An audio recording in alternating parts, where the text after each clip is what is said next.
Elton John unveils final farewell Yellow Brick Road tour. Datus 3.5 years after Elton John announced his farewell Yellow Brick Road, the final tour, after an unavoidable pandemic delay, he has finally unveiled the closing stadium dates of that tour. It will make a final lap across Europe, North America, Australia and New Zealand next year after the conclusion of the arena dates rescheduled from 2020.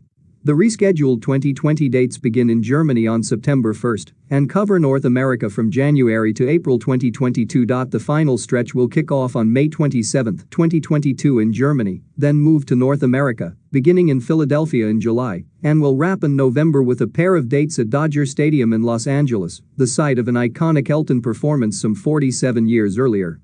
2023 kicks off with two shows in Auckland, New Zealand on January 27 and 28, followed by soon-to-be-announced dates in Australia before the tour formally concludes there later that year. The tour will end nearly 5 years after its opening date in Allentown, Pennsylvania on September 8, 2018. The full list of newly announced dates is below. See the rescheduled 2020 dates here. Announcing the final dates, Elton John said, "Hello, all you wonderful fans out there. I'm coming to you today with an announcement I've been working towards for, well, all my life. The shows that I announce today will be my final tour dates ever in North America and Europe.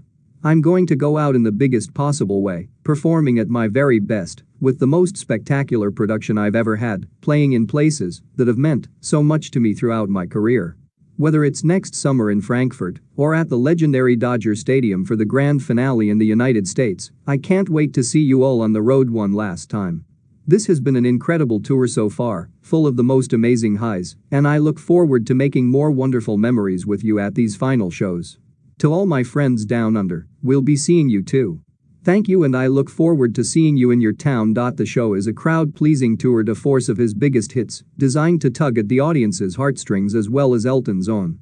Variety, reviewing the tour's 70th show in New York in March of 2019, wrote, "He drops in enough deep cuts to keep the musicians and veteran fans on their toes." The second song he played was the 1973 deep cut "All the Girls Love Alice," yet the set was so packed with hits that he reeled off Benny and the Jets, Tiny Dancer, I Guess That's Why They Call It the Blues, Border Song and Philadelphia Freedom in the first half hour, and he'd barely scraped the surface. While this may be his final tour, it seems unlikely that it marks the end of Elton's career as a performer, an irrepressible showman, and die-hard music fan who manages to host a remarkably contemporary weekly radio show with an emphasis on new artists. On Apple Music One, he will probably play spot dates and make television and other appearances for as long as he feels